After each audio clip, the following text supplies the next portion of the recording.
Hello, hope all is well. So today we're going to be looking at this thing, which is an Ibanez RGIXL7, a baritone 7-string.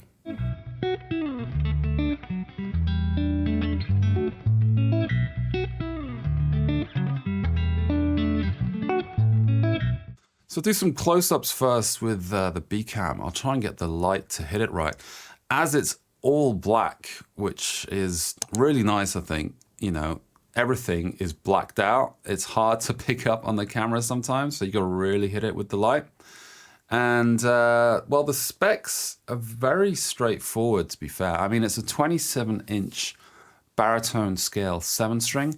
It has two Dimarzio Fusion Edge pickups. I believe this is the older Gibraltar, or it's the Ibanez Gibraltar bridge. Single volume. There's a three-way switch here, and then there's a switch here that activates the coil split function. And the guitar also comes with locking tuners.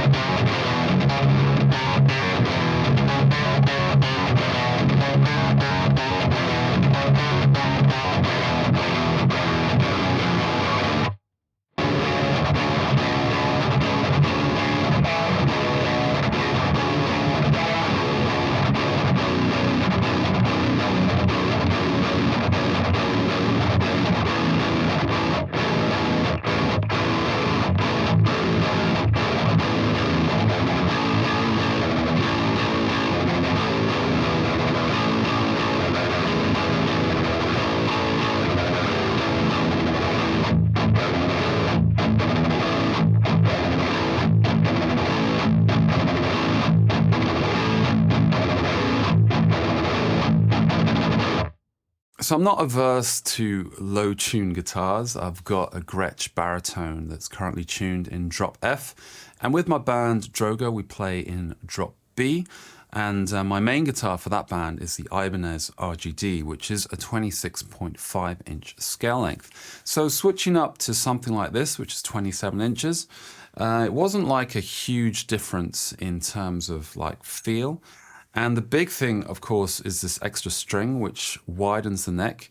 But even that, given how comfortable I find that Ibanez necks are, especially the sort of thinner wizard types, meant that it was quite an easy and comfortable switch to the extra string.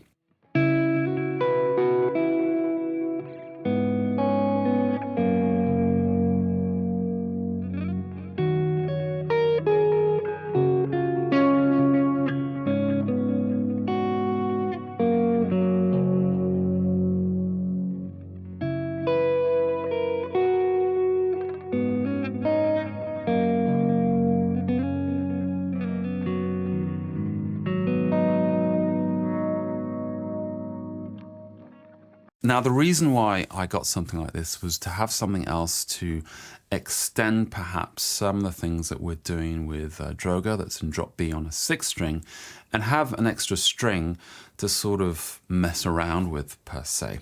So the thing about tuning, and I think there's two ways of looking at how to approach a 7-string, is that usually it's going to be an extension of a lower note, so a lower string per se.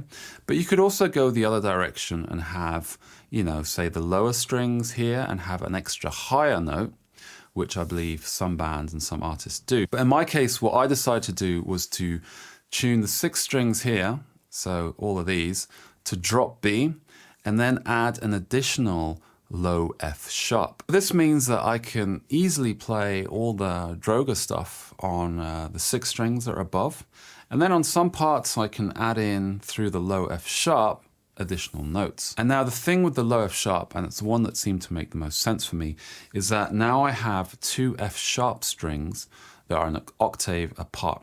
So this means that when I'm playing, say, a chord here, I can just reach straight down and get this low note.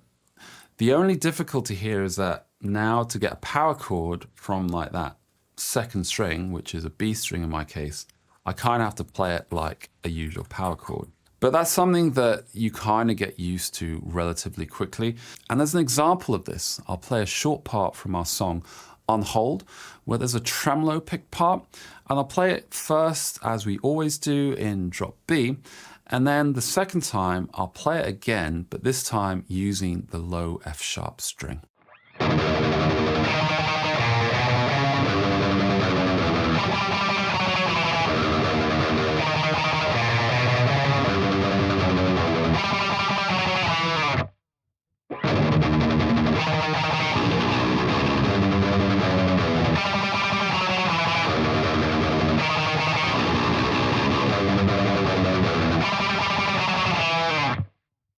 Now, admittedly, I'm only playing the same part an octave down, but to have that option, especially for live, can add a nice amount of texture and weight to certain parts.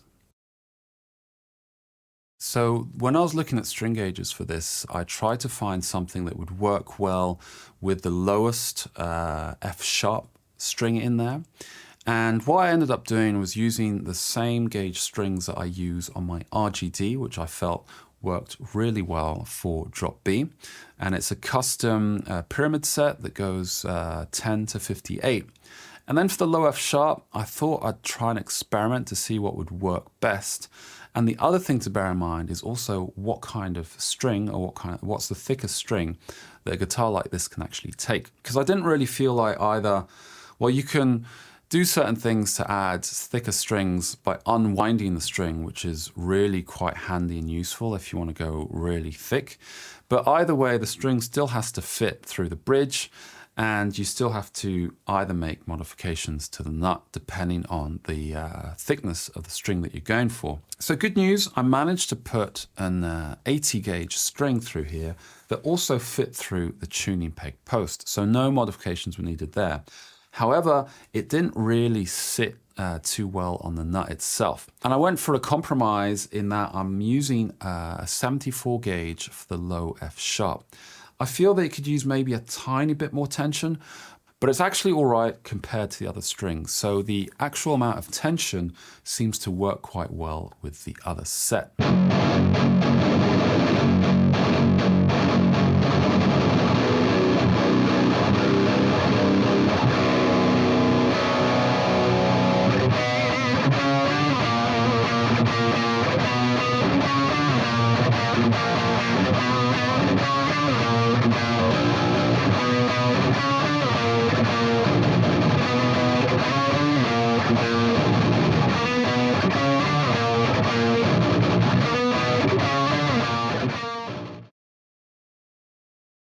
So despite the look being really awesome, I think, I really love a blacked out look. I specifically chose a cream colored t-shirt just so that the black would pop a bit more. But the things that I didn't like, and I'll start with the pickups, for whatever reason, they're very flat sounding. So you've got to do a lot in terms of either boosting an amp or setting up an amp so that you get the kind of definition that you might want from a pickup like this. Now, that might be a good or a bad thing depending on the sort of tones you're looking for. But for me at least, I find because it was very flat sounding, it meant that the bridge pickup for lower tuned stuff ended up sounding quite muddy, and I didn't get the push and the definition that I want. I have ordered a different pickup. I'll be trying out another Dimarzio Deactivator 7 in this, so we'll see how that sounds later on down the line. Now, the other thing to note here is that because of the way this is constructed, and you can see here, you've got these triangular tabs that work really easy with Dimarzio pickups, which is why I went for a Dimarzio replacement pickup here. For any other pickup, you will have to either custom order triangular tabs, or if you're getting something from, say, Seymour Duncan or another manufacturer, you might have to actually cut or shape the tabs so they fit into this guitar. Now, one thing with the 7-string, obviously the neck is a bit wider. I found with the slimmer neck and the slimmer neck profile, I didn't really notice that so much, and it was more a case of getting used to the extra string. However, something that bugs me and still bugs me depending on where I'm playing on the neck, or how high up on the neck or high up on the strings I'm playing, is the placement of both the volume knob and the pickup selector switch. So for when you're chugging away or playing the lower strings, it's not something that really bothers me per se, but as soon as I start playing higher up, or at least on the top kind of 3 strings, my hand tends to kind of hit against the volume knob unless I play kind of further up the neck. I do have quite big hands, so that does play into it. And the other part is also the selector switch. So if I have the neck selected, I have to really play up here so as not to hit that switch. Otherwise, if I'm here, if that makes sense, I'm kind of hitting into both the volume knob and the pickup selector switch. It does mean, however, that I can do quicker switches as the switch is really quick to get to. However, I find that it tends to get more in the way than anything else depending on what you're playing. Now, potentially I could mod this to some extent. I could actually drill a hole further down and move the volume knob down. However, the selector switch will always be in a position that will get on my nerves to some extent, depending on what I'm playing. But those are things that, I'm still considering what I'll be doing, because, as soon as I really mod the guitar in that fashion, the resale value will tank or suffer somewhat.